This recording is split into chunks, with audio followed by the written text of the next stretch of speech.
إليك تفاصيل مباراة يوفنتوس ومانشستر سيتي في كأس العالم للأندية 2025. موعد وتوقيت المباراة: اليوم الخميس 26 من يونيو 2025. التوقيت كفر 10 مساء بتوقيت مصر والسعودية، 11 مساء بتوقيت الإمارات، 8 مساء بتوقيت غرينتش. الملعب كامبينج وورلد، أورلاندو، الولايات المتحدة الأمريكية. القنوات الناقلة للمباراة: الناقل الحصري لمباريات كأس العالم للأندية 2025 هو شبكة دازينا. ستقوم الشبكة ببث جميع مباريات البطولة بما في ذلك مباراة يوفنتوس والسيتي بشكل مجاني عبر منصاتها الإلكترونية تطبيق دازن وبتقنية SD.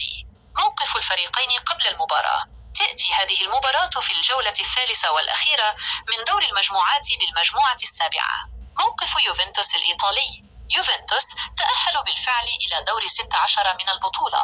يتصدر المجموعة السابعة برصيد 6 نقاط بعد فوزه على العين الإماراتي 5-0 والوداد البيضاوي المغربي 4-1. موقف مانشستر سيتي الإنجليزي: مانشستر سيتي تؤهل بالفعل إلى دور 16 من البطولة. يحتل المركز الثاني في المجموعة السابعة برصيد 6 نقاط أيضا بعد فوزه على الوداد البيضاوي 2-0 والعين الإماراتي 6-0.